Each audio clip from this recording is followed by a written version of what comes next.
Study IQ IAS, अब तैयारी हुई अफोर्डेबल।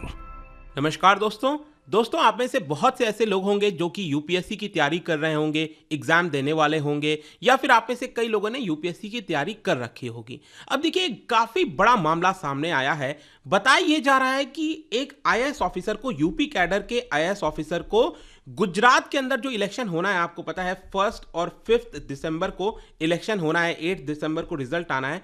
तो इस इलेक्शन के लिए जो इलेक्शन कमीशन है वो यहां पर कुछ लोगों को अपॉइंट कर देता है एज अ ऑब्जर्वर। ठीक है, तो यहां पर यूपी कैडर के आईएएस ऑफिसर को ऑब्जर्वर के तौर पर एक काफी पावरफुल पोस्ट होती है, काफी निगरानी रखनी होती है, उनको अपॉइंट किया था। लेकिन इलेक्शन कमीशन ऑफ इंडिया ने यहां पर निर्णय लिया है कि उनको इस पोस्ट से हटा दिया जाए। क्योंकि ये जो आईएएस ऑफिसर हैं, इन्होंने यहां पर इंस्टाग्राम पर और ट्विटर पर एक पोस्ट डाला था और इसी पोस्ट की वजह से उनको बर्खास्त कर दिया गया है। तो मामला क्या कहता है, मतलब कि ये सारी चीजें हो क्या रही हैं, नियम क्या है इससे रिलेटेड, वो सब कुछ मैं आपको बताऊंगा और आपका भी ओपिनियन जानने की कोशिश करूंगा। चलिए आगे बढ़ते हैं, लेकिन उसके पहले ध्यान रखिएगा, अगर आप यूपीएससी की तैयारी कर रहे हैं तो आपके पास अच्छा मौका है स्टडी IQ के साथ जुड़ने का, क्योंकि हमारे पास बेस्ट एजुकेटर्स हैं जो कि आपकी जो फाउंडेशन है यूपीएससी की वो प्रिपेयर कराते हैं। आपको हमारे वेबसाइट और ऐप पर जाना है और कोड इस्तेमाल करना है अंकित लाइव, ताकि ये पूरा कोर्स बहुत ही कम दाम पर आपको मिल सके। इसके अंदर आपको कई सारे फीचर्स मिलते हैं, जैसे कि लाइव क्लासेस कराई जाती हैं, मेंटरशिप दिया जाता है, मतलब कभी दिक्कत है, प्रॉब्लम है, आप अपने मेंटर से कभी भी पूछ सकते हैं। इसके अलावा हैंड रिटन नोट्स हो गया, आंसर राइटिंग प्रैक्टिस आपके मेंस एग्जाम के लिए। साथ ही साथ अगर आपको एमसीक्यूज अटेम्प्ट करना है तो मेरे इंस्टा पोस्ट पर भी जा सकते हैं, वहां पर स्टोरीज में जितने भी एमसीक्यूज हैं उसको आप अटेम्प्ट कर पाएंगे। अब देखिए, आप सबको पता है कि आज के सोशल मीडिया के ज़माने पे तो सोशल मीडिया के ऊपर आपके कितने फॉलोअर्स हैं इसको लेकर काफ़ी ज़्यादा ऑब्जर्व किया जाता है, और कई सारे जो लोग हैं जो पावरफुल पोजीशन पर हैं, जो पैसे कमा रहे हैं, तो उनको भी कहीं ना कहीं लगता है उनकी काफ़ी फॉलोइंग हो सोशल मीडिया पर।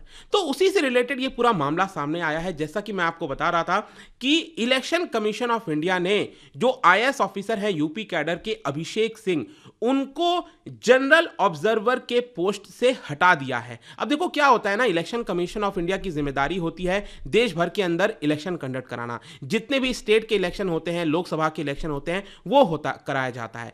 तो अब ऑब्वियस सी बात है कि यहां पर उसको ऑब्जर्व कौन करेगा, मतलब कि इलेक्शन कमीशन ऑफ इंडिया पर भी अगर आप देखोगे, जितने भी कमिश्नर्स होते हैं, जो चीफ इलेक्शन कमिश्नर्स होते हैं, वो भी आईएएस ऑफिसर्स ही होके बन के जाते हैं अल्टीमेटली। तो यहां पर क्या है कि देश भर के अंदर जितने आईएएस ऑफिसर्स हैं वो सब कुछ आपका इलेक्शन कमीशन ऑफ इंडिया के अंडर में आ जाते हैं। तो इलेक्शन कमीशन ऑफ इंडिया उनको ऑर्डर दे देती है कि आप जाइए और इस राज्य के अंदर जो चुनाव हो रहा है, इस पर्टिकुलर कॉन्स्टिट्यूएंसीज में, आपको वहां पर ऑब्जर्वर के तौर पर भेजा जा रहा है। मतलब आपको निगरानी रखनी है कि उस कॉन्स्टिट्यूएंसी में कुछ गलत काम तो नहीं हो रहा है, धांधली तो नहीं हो रही है, सही से इलेक्शन कंडक्ट हो रहा है कि नहीं। तो इसी तरीके से पुलिस ऑब्जर्वर, स्पेशल ऑब्जर्वर, ये यहां पर किया जाता है। तो अभी 1 महीने पहले, मतलब कि गुजरात इलेक्शन के जस्ट 1 महीने पहले, जो अभिषेक सिंह हैं आईएएस ऑफिसर, उनको जनरल ऑब्जर्वर नियुक्त किया गया था और उनको बोला गया कि अहमदाबाद के अंदर 2 कॉन्स्टिट्यूएंसीज हैं, उसमें आपको ऑब्जर्वर का रोल दिया जा रहा है। अब अगर आप देखोगे यहां पर जो गुजरात का इलेक्शन है, आई थिंक कि शायद 182 या समथिंग इसी के आसपास सीट है ना वहां पर टोटल।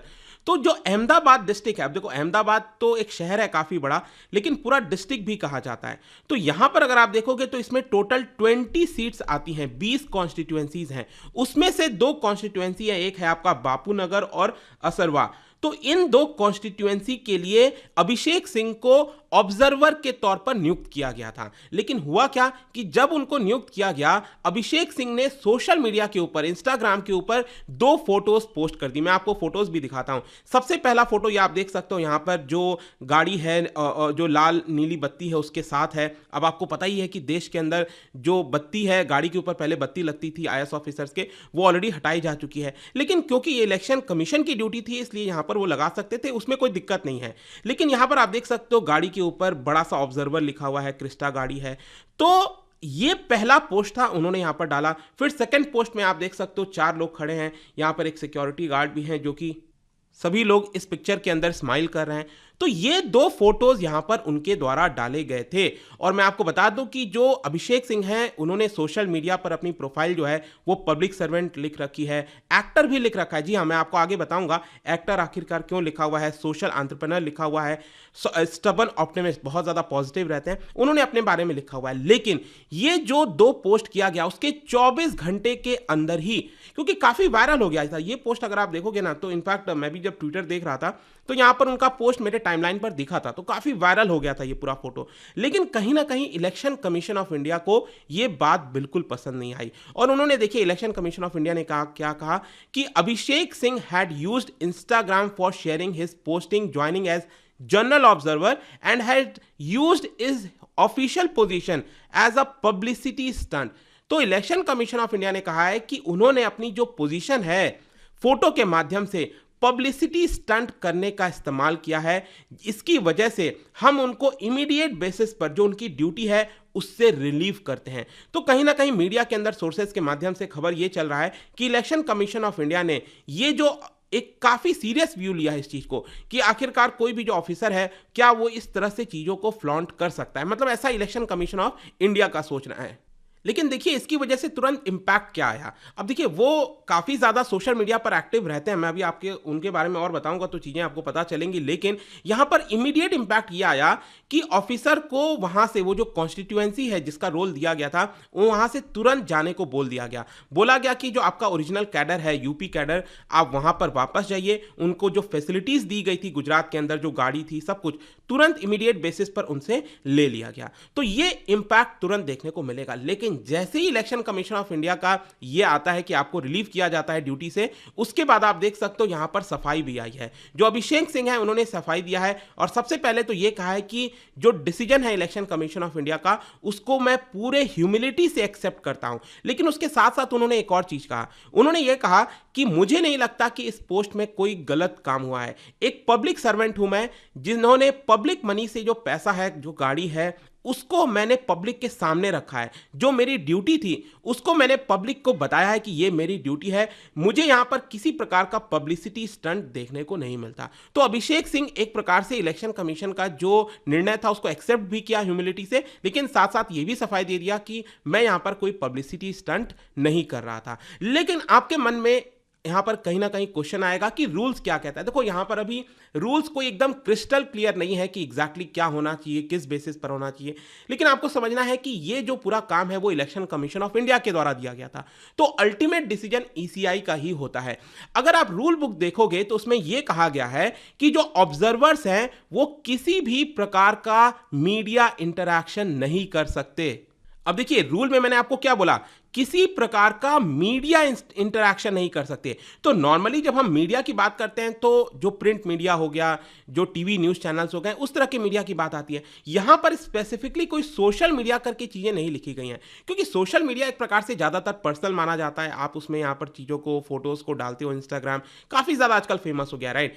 तो यहाँ पर मीडिया इंटरैक्शन नहीं कर सकते आप, ये यहां पर ऑब्जर्वर के लिए रूल है। और कहीं ना कहीं यहां पर हो सकता है कि इलेक्शन कमीशन ऑफ इंडिया ने इसी रूल का ध्यान में रखते हुए, क्योंकि इलेक्शन कमीशन ऑफ इंडिया की तरफ से कोई सफाई नहीं आई है कि इस रूल की वजह से हमने हटाया। इलेक्शन कमीशन ऑफ इंडिया ने सिंपली कह दिया है कि हम आपको रिलीव कर रहे हैं क्योंकि आप पब्लिसिटी स्टंट कर रहे थे।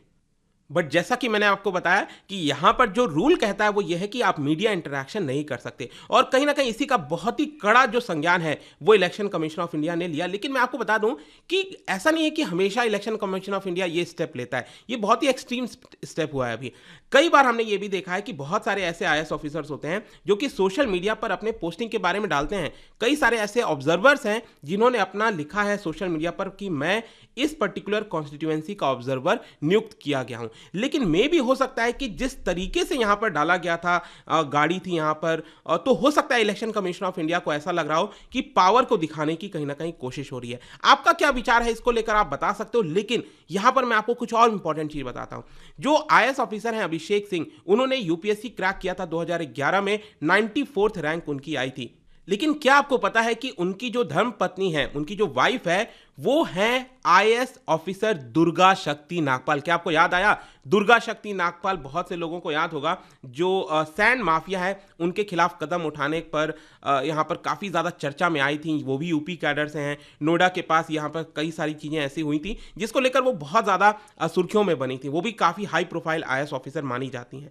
तो यहाँ पर जो दुर्गा शक्ति नागपाल हैं वो उनकी वाइफ हैं। और साथ ही साथ मैं आपको बता दूं कि जो अभिषेक सिंह हैं वो सोशल मीडिया पर तो एक्टिव होते ही हैं, लेकिन इसके साथ साथ वो कई सारे म्यूजिक वीडियोस में भी अपीयर हुए हैं। इनफैक्ट अभी जो नेटफ्लिक्स पर एक सीरीज आई थी ना, दिल्ली क्राइम सीजन 2, उसके अंदर भी उन्होंने यहाँ पर अपीयरेंस दिया था। इसके अलावा यहाँ पर और भी कई सारे शॉर्ट फिल्म्स हैं जिसके अंदर उन्होंने एक्ट कर चुके हैं। तो इसी की वजह से वो अपने आप को एक्टर भी बताते हैं। लेकिन क्वेश्चन यहाँ पर असली ये है, जैसे कि द प्रिंट के अंदर यहाँ पर कुछ आर्टिकल्स मिला था जिसके अंदर इसके बारे में बताया जा रहा था कि क्या उनको एक्टिव होना चाहिए, कितने आईएएस ऑफिसर्स हैं जो कि एक्टिव हैं। यहां पर आज के डेट में अगर आप देखोगे तो बहुत सारे ऐसे सिविल सर्वेंट्स हैं, स्पेशली जो यंग सिविल सर्वेंट्स हैं, वो काफ़ी पॉपुलर हो गए हैं सोशल मीडिया पर। बहुत से, मतलब मिलियंस की संख्या में कई आईएएस ऑफिसर्स के तो आपको फॉलोअर्स देखने को मिलेंगे। और इसका जो रीजंस दिया जाता है आईएएस ऑफिसर्स के द्वारा, सिविल सर्वेंट्स के द्वारा, कि हम इसलिए एक्टिव रहते हैं सोशल मीडिया पर क्योंकि हम लोगों के साथ कनेक्ट करना चाहते हैं, हम अपना जो अपडेट है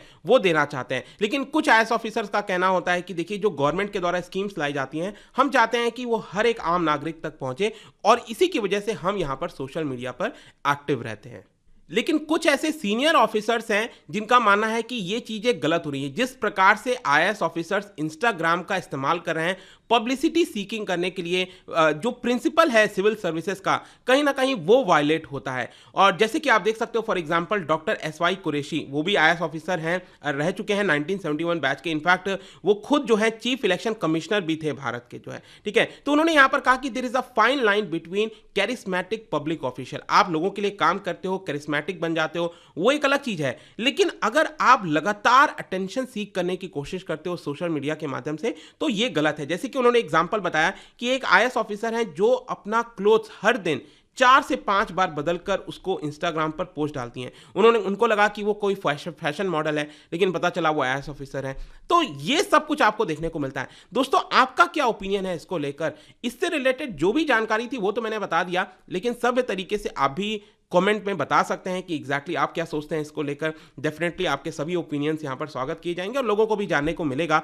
और जाने से पहले एक इंटरेस्टिंग क्वेश्चन, क्योंकि हम सिविल सर्विसेज की बात कर रहे हैं, तो क्या आपको पता है कि भारत में जो पब्लिक सर्विस कमीशन है, आपको पता ही होगा कि पहले ब्रिटिशर्स के टाइम में अगर आपको इंडियन सिविल सर्विस ज्वाइन करना होता तो आपको एग्जाम क्रैक करना होता था ब्रिटेन में जाके। लेकिन फाइनली जो पब्लिक सर्विस कमीशन है उसको भारत लाया गया था। कौन से एक्ट के तहत पहली बार भारत में इसको स्थापित किया गया था, ये आपको बताना है। इसका राइट आंसर आप सबको पता है, मेरे इंस्टाग्राम पर तो मिलेगा ही। वहां पर अगर आप नहीं हो, कोई बात नहीं, टेलीग्राम से भी ले सकते हैं इसका सही उत्तर। मैं कई सारे जो एमसीक्यूज हैं वो यहाँ पर स्टोरीज में डालता रहता हूँ। बाकी अगर आपको पीडीएफ चाहिए तो टेलीग्राम पर आइए, अलग अलग सोशल मीडिया पर आप जुड़ पाओगे। और जैसा मैंने बताया, यूपीएससी की तैयारी कर सकते हैं by using the code Ankit live, ताकि आपको मैक्सिमम डिस्काउंट मिले। आई होप कि वीडियो आपको पसंद आया होगा। मिलता हूं आपसे next time. Till then, thank you very much, see you soon. Study IQ IAS, अब तैयारी हुई अफोर्डेबल।